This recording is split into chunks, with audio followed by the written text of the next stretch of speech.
Okay, hello everyone. Welcome to DeXe's DAO Talks. I'm gonna fill in a little bit while everyone's coming together. I'm the contributor to the DeXe DAO. I will tell you a little bit of a tiny anecdote just to get us started. Because of time zones and the reasons, I'm so excited about today's talk and today's guest. And Ben, will confirm this. I was so excited about this that I messaged Ben an hour in advance. We're almost on. and and then thankfully he was aware of what the actual time it was and let me know that we still have an hour to go. But very excited about this guest. He will tell you about himself, but just for myself, I'll say that he's in charge of grants at Hint Hint, probably my favorite crypto project, or one of the favorite projects in the world actually, that I've used many times to contribute to those grants because there's a lot of causes out there that I personally believe in, and others that I think are just very important for not just the blockchain and the crypto, as it were, of the future, but the world as a whole. And it does sound like a bit of a cliche and overstatement, but not when you actually look at what it's doing and what it's going to do, hopefully, in the next decades. But enough of me talking. Let's hand it over to Ben, and he'll tell you all about it. Right on, GM. How are you guys? I'm glad to be here with you. Glad that I wasn't the one who was had the wrong time because I was about to jump out of a call. um, yeah, hello from Toronto, Canada, where I'm hanging out right now. Let's see, what can I tell you about myself and about Gitcoin? Well, I am the grant program lead at Gitcoin. Very honored to have the responsibility of helping run a program that I believe is super important, not just to the Web3 space, but really to public goods funding in general. For anybody who's not familiar with Gitcoin, we were founded as a way to fund open source software projects. That's still very much the heart and soul of Gitcoin. The Git in Gitcoin, as you might recognize, is from GitHub, the repo for open source web development projects that's used by many developers. And actually, at first on Gitcoin, you needed to have a GitHub account even just to participate in Gitcoin grants rounds. We still, fund open source software projects. It's kind of one of the core rounds that we run. But over the years, and Gitcoin, has now run 17 grants rounds over the past 4.5 years, given away somewhere in the neighborhood of $55 million, if I've got the latest numbers correct. And that usually breaks down into about, $1 to $3 million a round. And that's just the money that we raise from matching fund partners, folks like, Polygon and ENS and, many others who contribute to our matching fund pools for various rounds.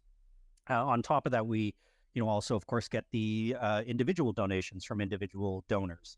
And the thing that makes Gitcoin really novel and what we do with the program is unlike traditional grant programs, where basically you send in an application and then it kind of goes off into a black box and a group of people make a decision behind closed doors.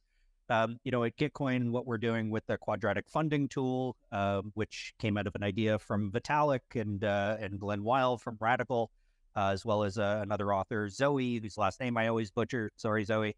But really, the underlying idea is that, we use this, quadratic mechanism. So, there's this opportunity for individual donors to support, grant proposals, kind of similar to like GoFundMe or some other peer-to-peer crowdfunding tool like that.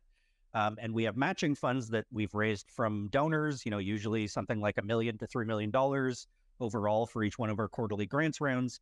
And then based on the contributions given by individuals, we get a sense of, really where the sentiment of, the public is, where we harness the wisdom of the crowd and take that information, basically to determine how those matching funds should be allocated.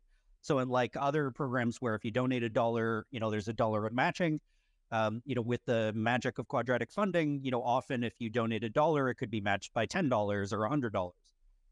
And that really just comes down to how the algorithm is looking at the number of contributors as well as the amount donated, and basically helping to make the decision of sort of how best to allocate funds. So instead of it being a group of people behind closed doors determining how to distribute those funds, it really comes down to the individual contributors. And the beauty of quadratic funding is that it gives additional weight to individual donors as opposed to, kind of the whales being the ones making the lion's share of the decisions. So, even if you've got 100 times more money to donate than others, you don't have 100 times more votes.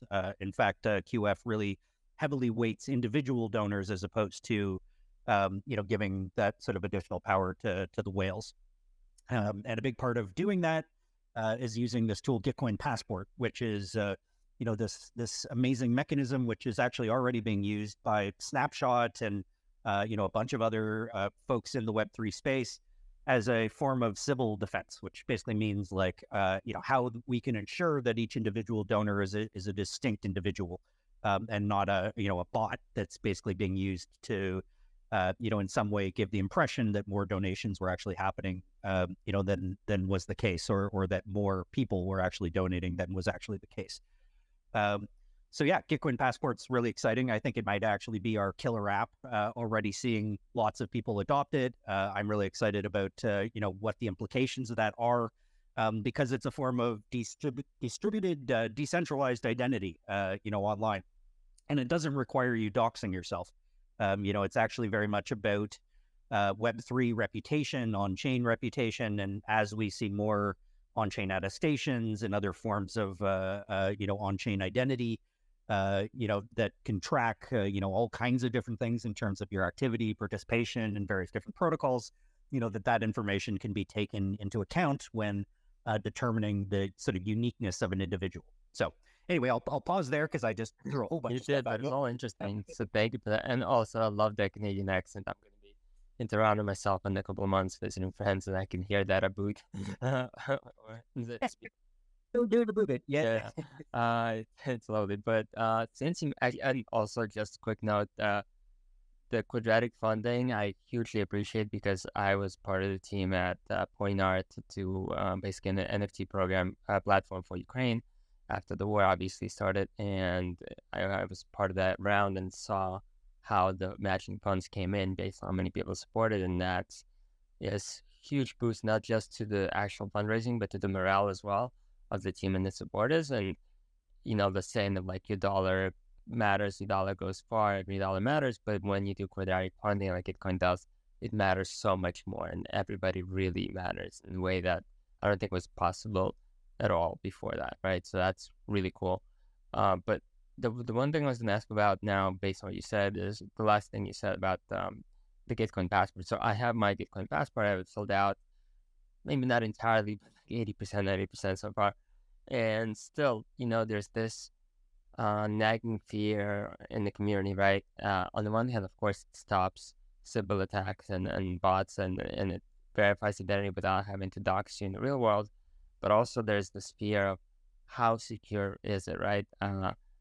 With all of the hacking, with all the other things that we always hear about in the news, how secure is the data? Because you're connecting everything, right? You're connecting your Twitter, you're connecting your humanity, you're connecting your Discord, obviously, Telegram, pretty much everything, right? Your wallet, of course, and then all in one place. So I know that Gitcoin is very good at security, but I know nothing about the internal mechanics of it, so maybe you could shed the light. Yeah, absolutely. And thank you so much for raising that, because I am also somebody who thinks a lot about security and privacy. So the thing you need to know is that basically none of the data related to your accounts is stored in any way on-chain or off-chain. Like basically just like once you verify that you have an account, that's all the information that is passed from one place to another. And everything is, all the information related to your passport, if you go look on-chain, it basically is just like a score and the fact that you've been verified. That's really all that there is there. There's others from the passport team who could speak to the technicalities of all this in more detail, but like really at the 10,000 foot view, the thing to understand about Gitcoin Passport is it's not, creating like a unique user identity with a whole bunch of information associated with it. It's basically just creating a score based on whatever accounts you verify your control over. And that's it.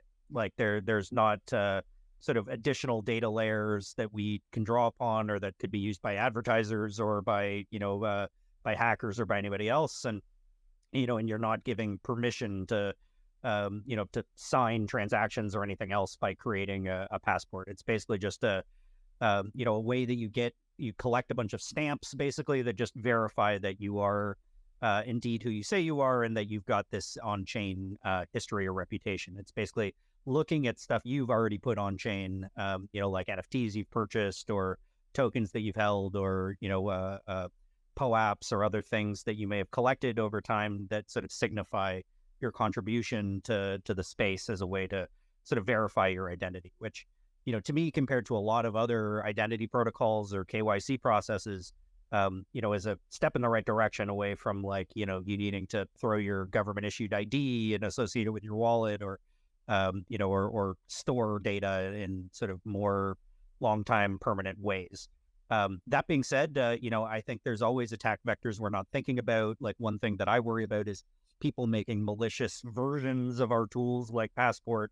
So you definitely have to be careful that you're looking at the right thing, just like with an NFT drop where, somebody could create a copy of the page that you think is the place to go mint a new project, and actually it's a malicious contract. I think that's one thing that we could definitely do more of to sort of just help people make sure that they're actually looking at the right pages. And I would say the same goes for our, new decentralized version of our grants platform. Now anybody can go to manager.gitcoin.co and create a grants round, using Gitcoin's tools, just like Gitcoin does. And I think that's really exciting. It also opens up some new potential attack vectors that we should be paying attention to. So I'll just throw that one in as well, along with Gitcoin Passport. I think we're all going to be having to think a little bit more about security as we move into this further decentralized version of Gitcoin. Yeah, totally good to think of all the attack vectors, because, they're always going to be there. And the more you do, the more you put out there, the more people are going to be trying to find ways to subvert it in some way or another, which, is part of life. But it definitely sounds like Gitcoin is doing a lot to prevent that. And with the scoring, so I'm curious, because right now I'm assuming it mostly kind of just takes not a very deep view of people's interactions with the blockchain community, right? It just looks at, again, like you mentioned, what they bought, what they did, where they participated, POAPs, etc., which is already good, very good, actually. But I'm curious, in the future, are you seeing or thinking about sort of deeper analysis of the quality of people's activities and interactions, right? In terms of, so just use DeXe as an example, right? We're developing a platform where experts are going to be able to have a stronger vote on matters where they're experts at, and of course in a very transparent way, where they can be elected and responsible to the people for whom they're acting as experts. But still, right? Can you, or will you be able in the future to prove that you are a valuable contributor and an expert contributor in one way or another to a specific maybe area of blockchain, area of the industry, in a way that's a little deeper than just everything you did and how much of it you did, the quality versus quantity kind of argument here? That's another great question. So, the long story short is that very much is dependent on attestations or specific protocols. Like, for example, HyperCerts is looking a lot at sort of expert reviews and attestations of, impact certificates that could be provided based on, not just quantitative but qualitative data, with experts weighing in and determining sort of what attestations should be given to somebody, that are not just kind of like a yes, no, 0-1, but, in sort of more nuanced ways. I'd say the way that is being done, or the closest thing to that right now, has to do with things like age of account and the number of interactions, sort of still more on the quantitative than qualitative side. But I think the more that, these kind of more sophisticated attestation tools start being rolled out, the beauty of Gitcoin Passport is, it's an open source protocol, and it's very possible for, any number of different stamps to be added, for the weighting of those stamps to be adjusted. Right now, the way that we're shipping Passport, it's relatively one size fits all, although our development relations team is already doing some custom implementations with partners. And I can tell you from one round to the next that we are constantly sort of adjusting the weighting of how stamps are weighed and what factors are taken into consideration. And, it's an ongoing iterative sort of learning process of like what signals we take from the community and how we apply them. And of course, you're always trying to not limit the ability of good actors to participate, especially those who are relatively new to the space, but at the same time creating a kind of a higher cost of fraud would be the sort of simplest way to put it. Not just in terms of a financial cost, but in terms of time. Because it's one thing just to sort of, release a bunch of bots to go and take on a behavior. It's another thing for them to have a certain configuration of stamps to be able to sort of act as a unique individual. So, I would say Passport, is best when it's kind of like configured to meet the needs of a community. And that's very much the intention of this tool, is to be something that is very flexible. It's really just an underlying protocol that you can, apply any number of different data points, whether they be on-chain or legacy web, data points, and give them whatever kind of custom weighting that you would like to see. And already you can do a little bit of that with Snapshot, like you can determine which stamps that you want to take into account and how they're weighted. So there is some functionality like that is pretty out of the box available already. And, and the more custom stuff usually involves kind of, talking to our DevRel team and doing a custom build with Passport. I like that. I want to have one more question about the Passport, just more of a theoretical fun one before we go back to the grants.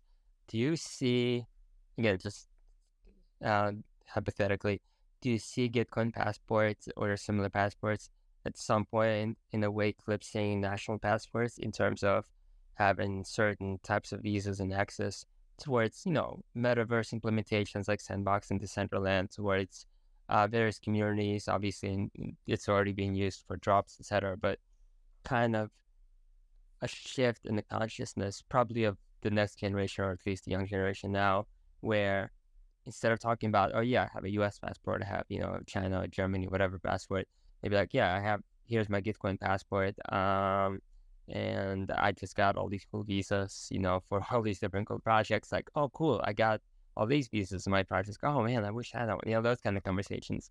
How close do you think we are to that? How realistic is that to be a thing? I love your vision, sir. And I have to say personally, I'm actually not the biggest fan of the name Passport because of its implications as like a sort of mechanism of control for people's movement around the world. It's definitely a great thing when you have one, but if you don't have access to one, it really sucks, and that can be used by governments as a way to control their population, which I just find fundamentally problematic. I like to think of Passport as more like a portal. Or a gateway, an access point to getting involved in many different things. And should be seen as a decentralized thing, not as something that's like issued by Gitcoin, but really more just a protocol that's been built and provided by the Gitcoin team, but, is not something that we ultimately control or even like make determinations about sort of like who should have access to what based on having a passport.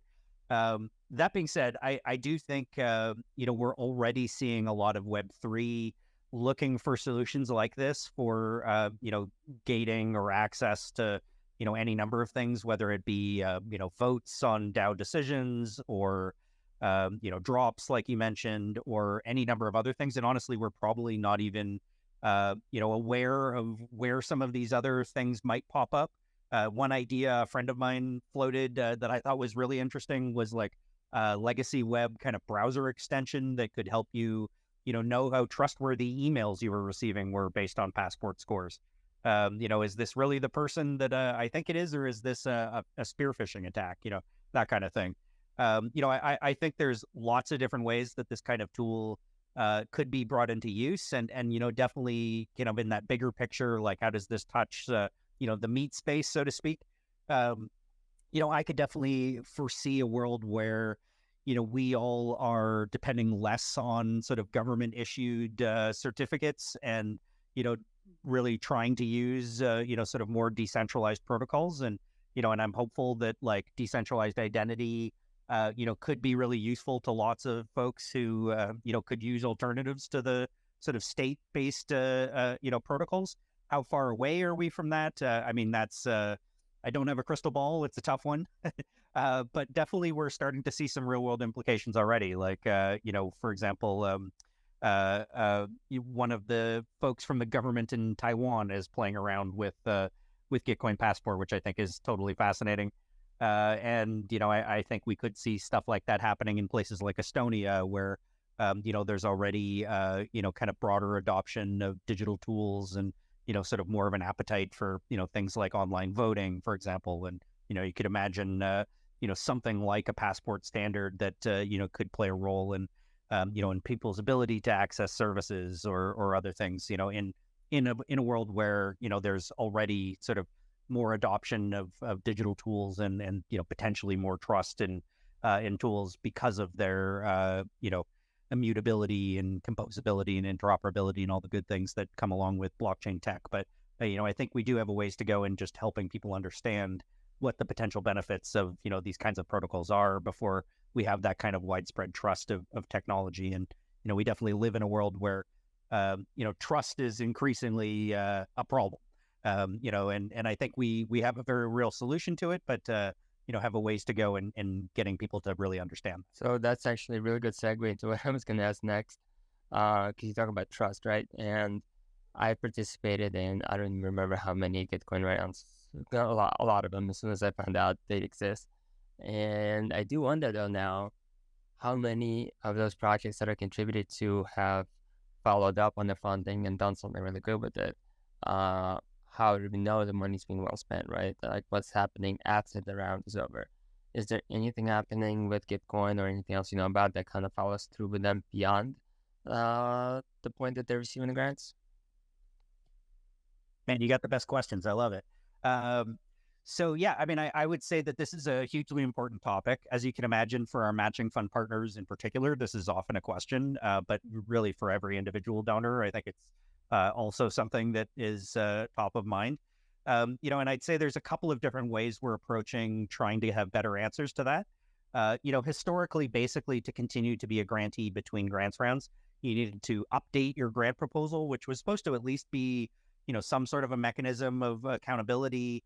We have had also some like third-party reviews of the work being done by different grantees. And, with our new grant stack being an open source tool, like there's the opportunity for external reviews to actually turn into like, basically an API configuration where you could take data from external sources and make it, present right in the grant proposal. So like, let's say you really were interested in the views of a particular reviewer who is being sponsored by a subset of people or being funded by matching fund partners to do sort of third-party reviews, sort of similar to what we were saying about attestations. Like, I think there are ways that we could bring more of that data, directly into the platform, sort of using on-chain tools.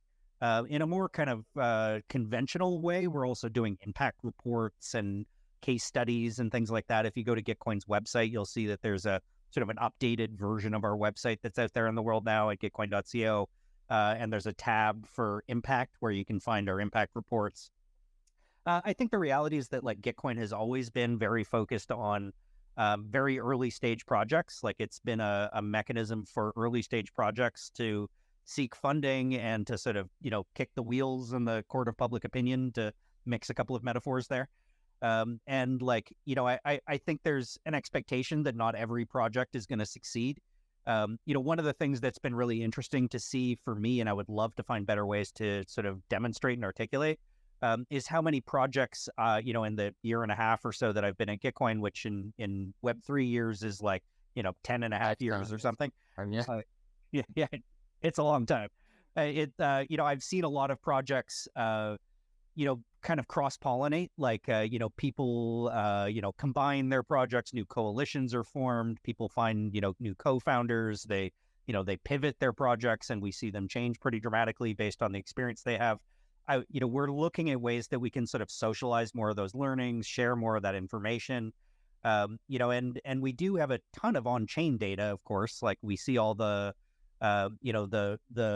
donations that have been made and which wallets they went to. And then of course, anybody can track where that money goes. There are groups that are trying to create, data visualization tools and other sort of mechanisms to, really see what we can learn from that online on-chain data in a bit more detail in a sort of hands-off kind of a way. Of course, there's some limitations to that, like, money gets sent to a centralized exchange or to an unknown wallet address. You don't necessarily know where that money's going. But I do think that there are some interesting ways we could, facilitate improved reporting so that, people are a little bit more accountable to that sort of on-chain data after, funding goes out. But, for open source projects, like those are actually the easiest ones to track this because, given our history with GitHub, when you're funding a project and you can see how many code commits they've actually put out, you can see what they're actually shipping, like there definitely is a sort of a higher level of accountability in that sense. And there are some tools I've seen already that, some of our folks who help on the fraud detection side of things in particular have been, putting some time and effort into. I'll give a shout out to the Open Data Collective, the ODC, who's been, doing some really interesting work that's kind of come out of some hackathons that we helped fund to sort of, provide some more transparency, more on the fraud protection side. But I do think there's implications also for sort of storytelling and sort of the more positive side of that, to really see, where money was well spent and results have been generated as a result. I think, truth be told, most of that has actually happened in a, in a more sort of decentralized, just kind of community knowledge kind of a way, like, in years gone by. Like, the projects that have succeeded, they usually have a community of people who know about what they've been doing, who, share those stories, and, and they continue to get funding because people are just aware of the work that they've done. So I think that's happened sort of more informally than formally, but, we're definitely taking steps towards, kind of making that information more publicly available and shared in a variety of ways. And I'd be really curious about people's thoughts on those impact reports or any of these other ideas that we're floating. Like, I think the reality is that, like, to really do this well, it's not just going to all come from Gitcoin. And that's the beauty of working in this space is, like, we can just kind of create a set of tools that, and there's a whole bunch of data there. And then, people who are builders out in the space, maybe they even get Gitcoin grants or, participate in our hackathons or anything else like that's going on, can build on top of the tools that we're building and help to sort of bring that kind of information to the surface or find novel new ways of, integrating that data into user experiences. That's so with the ODC, it's interesting. And I'm thinking now, theoretically, I guess it's possible and maybe even it's a good idea to incentivize individuals or groups of, fraud detectors or auditors or whoever they are going to be calling themselves to kind of see what these various projects are doing both on and off chain, whether it's through something like Claros or ODC like you mentioned, or even it could be they could be self-funding on the Gitcoin grants platform, right? Why not make the system full circle? And I know obviously through smart contracts you can instead of giving all the money right away, you can kind of spread it out based on milestones, right? Or you can like create a sort of multiplier for projects that are meeting certain goals, etc. And maybe create a system where the funds are distributed based on some sort of verification that's decentralized and incentivized through grants or otherwise, and also to in later grant rounds the project comes back and their score, however that's determined, right, decentrally, is higher based on everything that's been submitted and verified, right, then they might be able to get a higher multiplier in the quadratic mention, something like that. Now, obviously, all of that being transparent, all of that with the possibility of challenging even the fraud detectors and hunters, because obviously we don't want to incentivize people just to screw with projects for the hell of a reward, right? We want to make a system that rewards good behavior, by everyone involved. But anyway, what do you think about something like that? And do you see something like that happening? Do you want something like that happening? Share your thoughts. Absolutely love that. We have talked about things like that. I think it's a couple of steps down the road, just in terms of sort of like the prioritization of various different features and whatnot that are, being worked on by our team. As I'm sure you know, the Gitcoin grant stack is, currently still in beta. We're basically like kind of just inching our way towards, what I would call a full release. There is sort of a self-serve version of Gitcoin that anybody can go use right now, and the Allo protocol is out there for anybody who wants to go and build on and try experiments. No shortage of experiments we're trying for sure, and I would put that idea as like one of the ones that I think should be pretty top of the list of experiments to play with around sort of kind of a vesting approach, or sort of different benchmarks being made, and folks having the ability to sort of weigh in on releasing additional funds. Makes a ton of sense to me. So would love to see that kind of experiment happening. You say beta, but it's more functioning than most of the full releases that you see out there. So it's a very well built beta, and it's good that you guys are keeping humble about it. But it is amazing. What else do you see? What other trends do you see in grants and in projects? Do you see that, for example, certain types of projects are popping up more, certain types of projects are getting funded more? Is there a certain type of community maybe that gets more funding, or is it more mission based? Is it more geographic based? What are some trends that you could share with us that you found to be relevant in the space? Oh man, I love that question too. You're just like, every question you're asking is like my new. They're just coming out of my head, but it's part of the discussion, right? Like, you say interesting things, I ask more questions. It just happens organically, which is the best way. I love it. Nice. Yeah. So I mean, definitely a lot of interesting trends, and I would say they're definitely not universal to any one grants round. Like, for anybody like super familiar with Gitcoin, like, we run as many as like a dozen to, like, I think the most we ever ran simultaneously was like 18 grants rounds in one quarterly grants program. So like, I would say the trends kind of change depending on what's going on in the space overall, but there's definitely some kind of overarching takeaways that I could share. Like, for example, ZK tech has had a fair amount of love in general. I think there's a lot of interest in zero knowledge proofs and like the whole world of what can be done with ZK, that really cuts across a lot of different, ecosystems and sub communities within the Web3 space. So that's been one thing that's been interesting to watch, is really just like this whole set of mathematical principles, basically, that are not specific to any one particular blockchain, although there's lots of, like the ZK Syncs of the world and others who are, building very dedicated sort of ZK tech. But that's been an interesting trend, is just kind of like the interest in zero knowledge proofs in general. I would say within the open source software rounds, I mean, I would say that it's just beautiful to see how consistently that is our biggest round. Like, it's kind of the heart and soul of Gitcoin.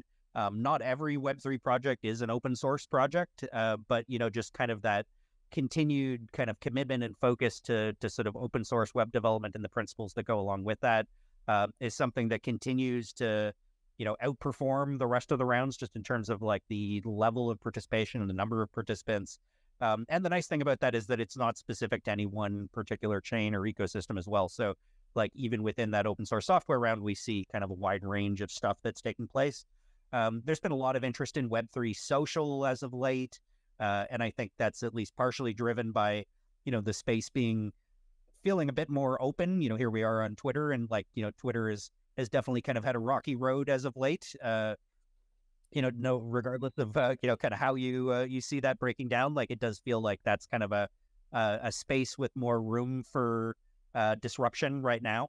And then I could go into more detail about some other trends I've seen, but like, maybe just at the 10,000 foot view, Oracle projects has been an interesting focus over the last year or so, particularly in the climate round. But I would say that, it definitely crosses into other rounds, like, basically just ways of bringing real world data on chain in reliable ways, I think is something that's really interesting.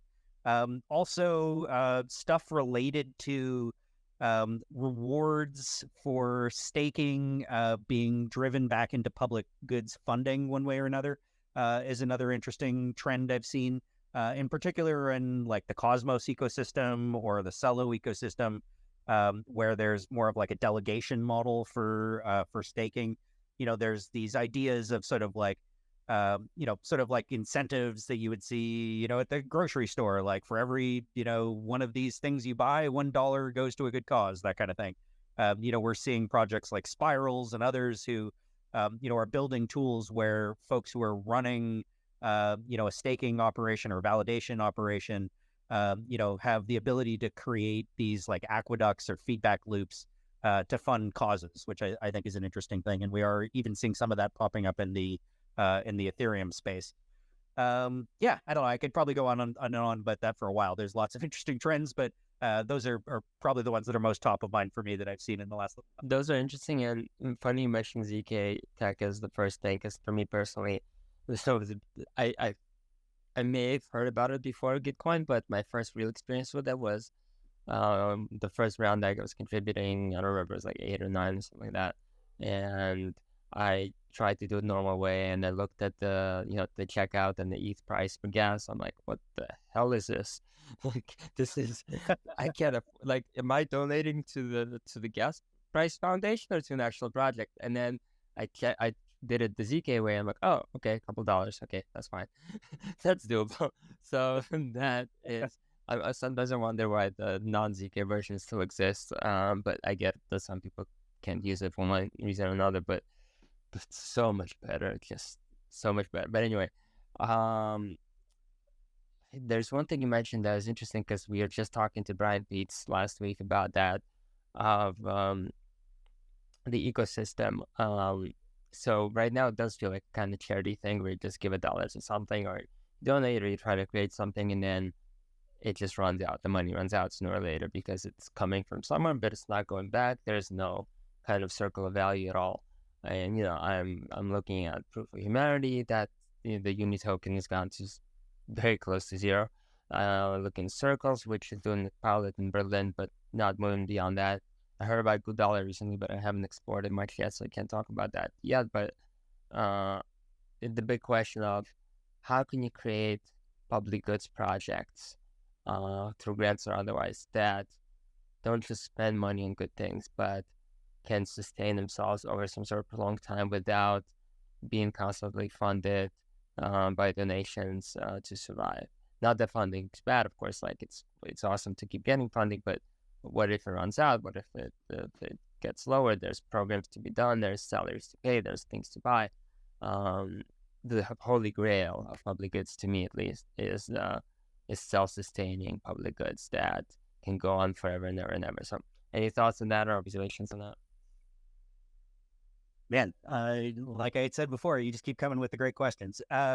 So yeah, a variety of different ways to answer that. At the Gitcoin level, like just in terms of like how Gitcoin continues to fund itself, without it just being a sort of a donation-based model, there is a whole very broad conversation that's constantly happening around GTC utility, our own token.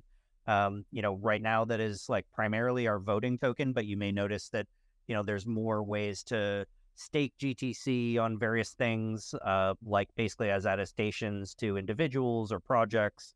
I think you're going to see more of those kinds of tokenomic approaches that, increase the utility of our own token, which, that has implications in terms of like how much funding we have available, not just for running Gitcoin, but also for, providing to grantees through our own contributions to matching funds from Gitcoin.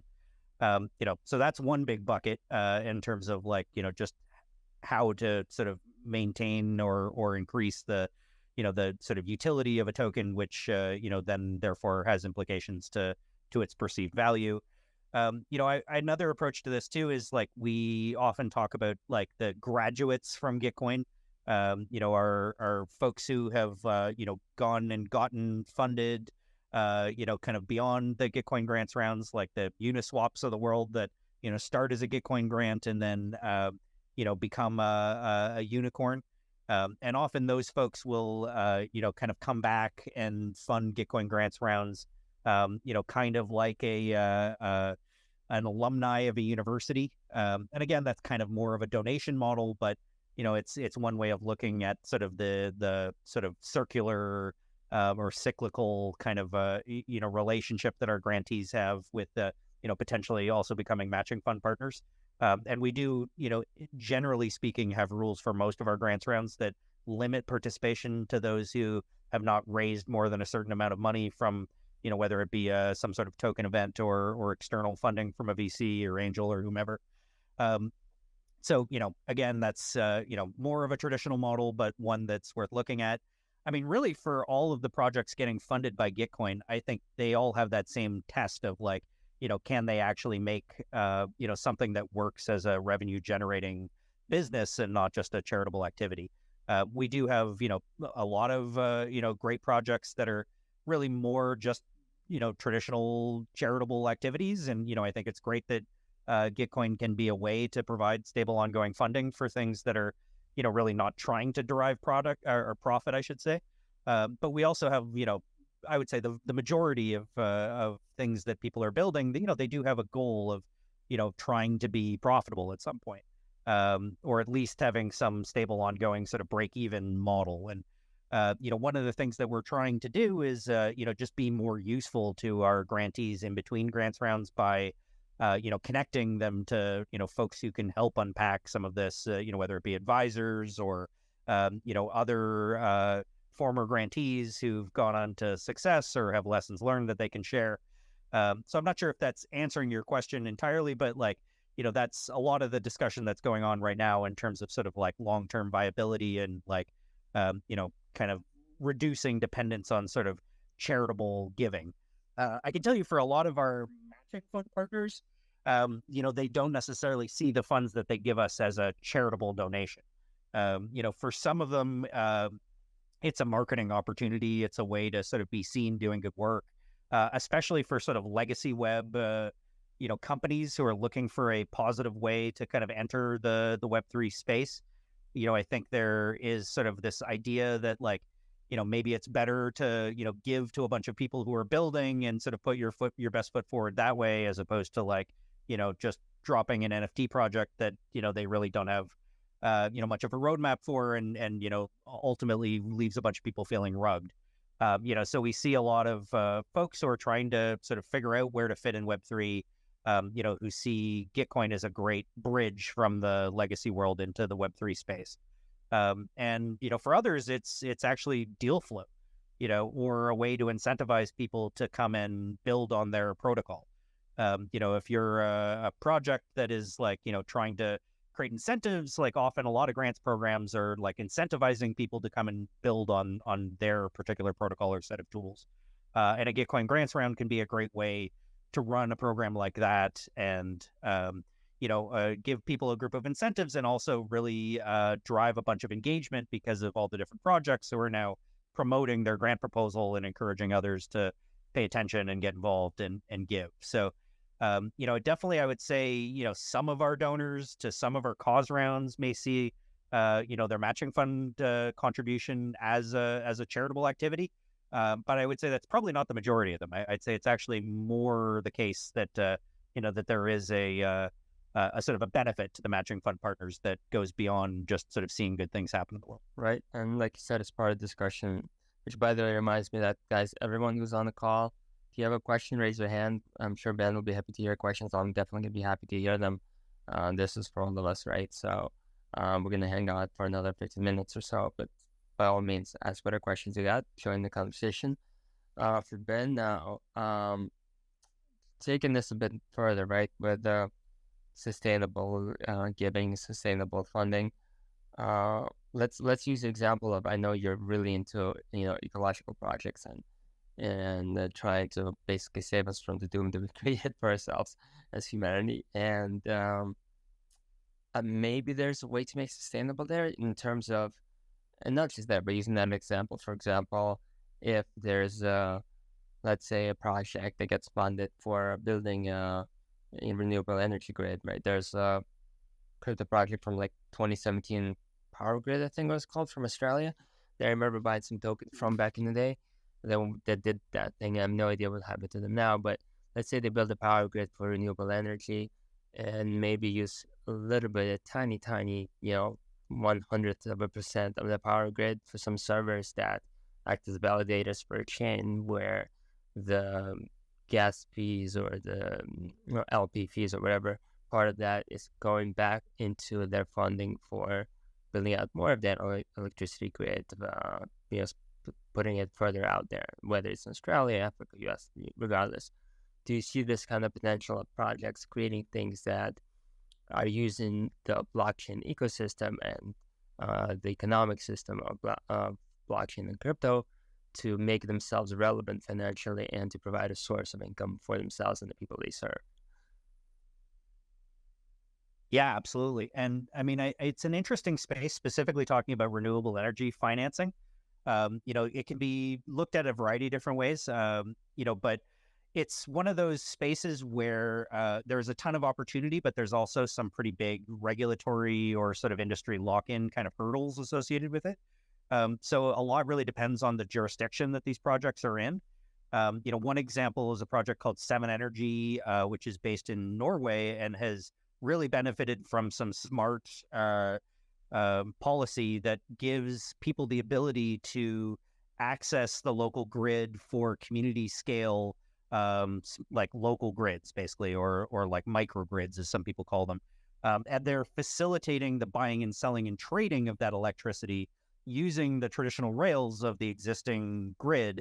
And are doing it in a way where basically the energy companies are don't have the choice to not allow them to do this, which is really a big limiting factor in a lot of places.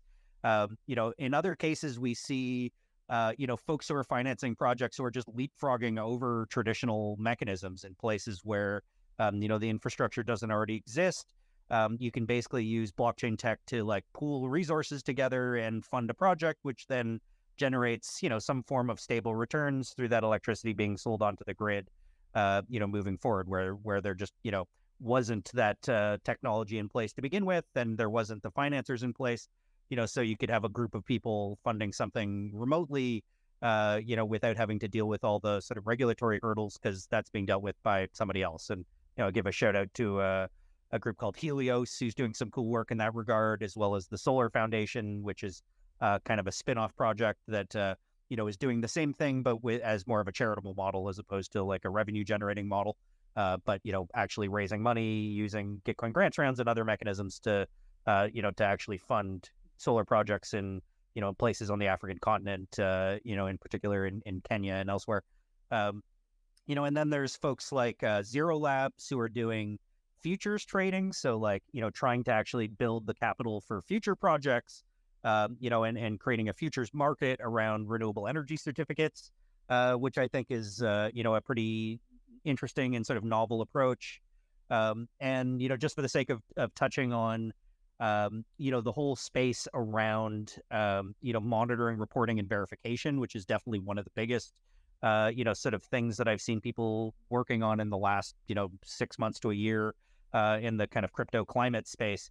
One of the really interesting opportunities there is like it's very expensive to verify the validity of a carbon offset, and and the lion's share of that money does not go to the people on the ground often, who are actually doing the like farming practice or forestry practice, that may actually be qualifying for the offset. There's something like 40% of the funds actually go to those that are like doing the verification work, and and then chunks of it go to all kinds of other middlemen along the way.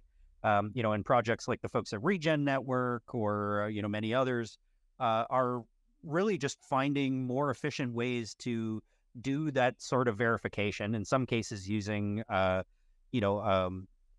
attestations of one kind or another, or in other cases using satellite data, or some sort of nodes or monitoring equipment that's actually on the ground, in the farm, in the forest. And long story short is that they're putting more money directly in the hands of people.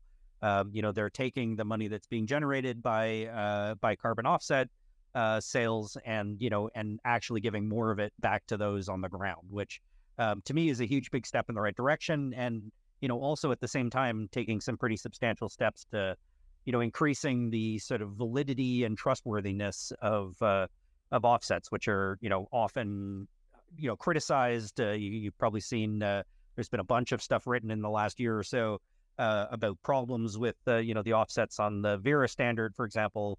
And we're seeing not just this sort of effort to tokenize existing carbon offsets and bring them on chain, but also like ways of directly bringing verifiable offsets directly on chain without going through these middlemen and third parties. So yeah, lots of interesting stuff going on in that space. I could talk endlessly about what's going on in the world of supply chain. In fact, my very next call after this Twitter space is with a really cool group called Permet Solutions. They used to be called Hibiscus, that's doing work in supply chain accountability and transparency in the fashion industry. You could check out a group called Open Food Chain, who's doing similar work around supply chain management, for food systems. There's one called Mine Spider that looks at mining operations. That's actually quite a mature project as far as your average kind of blockchain project goes. Definitely worth checking out. But all of those supply chain things have huge implications for climate. Like, really having the ability to like accurately track flows of goods and like the amount of energy that's being used, the material that's being used. So much of that is kind of lost in these proprietary systems, which when you imagine sort of at scale, what could be done with like interoperable, composable, programmable, and like immutable versions of that technology that's, potentially open source, maybe even freely available. And, I just see huge opportunity there. I think supply chain stuff may be the least sexy and most important sort of blockchain use case in the climate space potentially. All right, then, so yeah, I was going to ask you about Chinese blockchain chicken farm. Is the book that I read fairly recently, but I see we have a question coming up from Roman. Let me put him on. And Chinese chickens on the blockchain can wait. Let's see, is Roman here? Still muted, but it takes a second. I think he's on. Yeah, I'm here. Hey, Roman, go ahead. That's the question. Great, happy to hear. Hey guys, thanks a lot. It was really interesting and valuable to hear thoughts from someone from Gitcoin. And speaking of grants, can the government help grants? Do governments ever contribute to Gitcoin rounds? It's of course question too, but Great question. And we have had a couple of partnerships that involved some government money. One of them was during the COVID lockdowns. There was a bunch of restaurants that were pretty negatively impacted in the Denver, Colorado area, which is where our founder, Kevin Iwaki, is from. And he worked with some local government folks to put some funding into a quadratic funding round that was actually on a standalone platform that used fiat along with crypto, I believe. And that was funded by government. We also ran a round for folks in Oakland. We didn't raise this money directly from the government of Oakland, but our partner that we were working with, which was a nonprofit in Oakland, had some funding that they had raised from the local government, and they put towards around 4 groups based in Oakland, which was an interesting experiment. I would say there's lots of potential for these kinds of tools, whether they're being used in partnership with Gitcoin or at arm's length, to have more government funding that's being distributed in smarter ways to community members, in ways that community members actually have more of a say of how the funds are actually distributed, and it's more transparent how those decisions are being made. I'm definitely a big fan of that idea. Government processes are slow, and having spent a bunch of time in a past life working on government decision making and public engagement, I can tell you it can be challenging, and governments don't often like giving up control of how they make decisions around money. But I think there is definitely opportunities there. One kind of similar approach we've taken is like working with UNICEF, for example, and we've had conversations with some other, entities that are like, who are funded by government and offer services at the, national or international level, but, aren't government entities per se in and of themselves. So, I could imagine things like that happening on a more regular basis where, groups who already get funding from government and have their own, programs of one kind or another, could work with Gitcoin to sort of help run their program in ways that, are effective. I love that. Thanks, Roman, for the question. Do you have follow-up? Good. Yeah, thank you, Ben. Yeah. So that actually got me thinking. Since we are in at DeXe, we're all about DAOs as ourselves and building a DAO constructor. So the governments are getting involved in the most progressive states, at least like Denver and California. What about DAOs? Do you have any advice for DAOs that want to use grants to spur, innovation and public goods projects? And of course, DAOs, there's, from what I've seen, right, there's a huge spread between DAOs in terms of size, in terms of missions, in terms of how knowledgeable the members are, in terms of how deep down the rabbit hole they are, right? So, let's assume we're talking to sort of somewhere in the middle there, DAOs that are maybe a little less knowledgeable about everything that's going on, but really want to get together and do public goods together as a DAO. What would you advise them to do and to avoid and to be careful of and to keep in mind, and just any sort of advice for young DAO members and founders? I love it, and I'd say it could apply to old DAO members too. Yeah, for sure. Speaking as an older DAO member myself these days, depending on how you define old, yeah, I would say that pretty much the same things apply to a grant program, whether it's inside of a DAO or in the legacy world.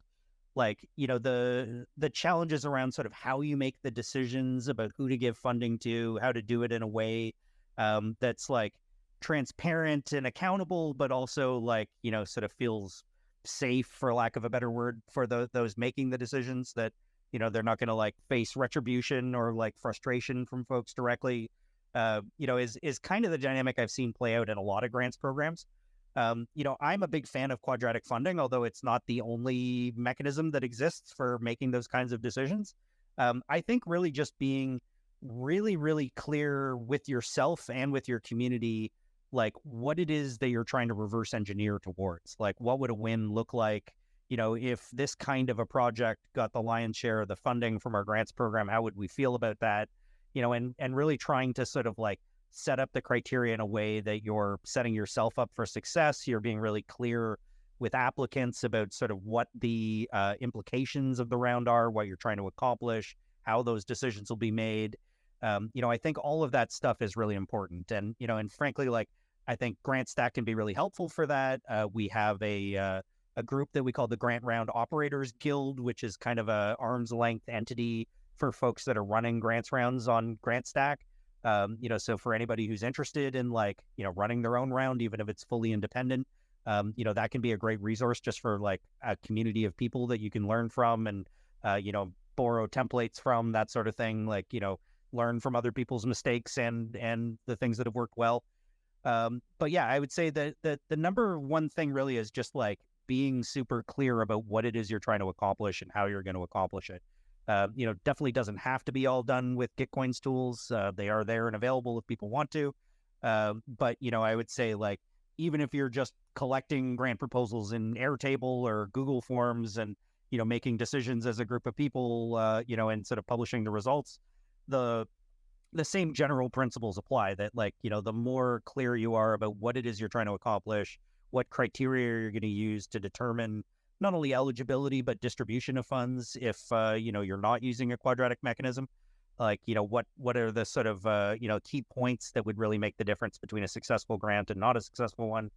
And also thinking about things like what you talked about earlier in terms of like accountability. How do you, sort of continue to ensure that the funds were actually going to what, you intended them to be? Like maybe you have reporting periods and sort of, moments where funds are released if you hit certain deliverables, and how do you balance that with not being overly bureaucratic? Like, one of the things I love about, Gitcoin grants is, compared to many of the other government grants or foundation funding that I've, been a part of both receiving and also allocating in past lives, those processes were often very cumbersome in terms of like just the amount of writing that people had to do. And often you'd be waiting a very long period of time to, even know if you got the funding, let alone for the funding to show up. And there's no guarantees about what exactly was going to happen. So to me, I would say like, just like trying to balance that sort of like accountability and bureaucracy is like one of the bigger challenges, and it's something that can overwhelm not only the grantees but also those running the program if you're not careful. So the more it's worth putting a little bit of extra time into the planning, because it'll actually probably save you a tremendous amount of time when you're actually running the program and dealing with all the kind of questions that come up and problems that arise. Yeah, I especially like from that picturing what and being clear about what a win would look like, and of course reducing bureaucracy, because I think that it kills all the DAOs, not just on the grants but in general. So definitely appreciate that. It's already 9:01. I know you have that call to run to, but we've been having so much fun. I'd be super excited if you came back for a panel or another talk. Until then, just kind of as a short last question. This is chance to pitch basically one project that you've seen, one grant that you've seen that you found be amazing, but maybe people didn't quite appreciate as much as they should. Kind of want to watch out for, want to keep an eye on. Anything else? I always feel guilty picking any individual project. So yeah. But just because I see two different grantees in the audience here of this conversation, I'll give them shout outs just because they're here. Mycelia, a very cool project that's doing work with Indigenous people, is a grantee that I definitely have been a fan of, seeing the work that they're doing.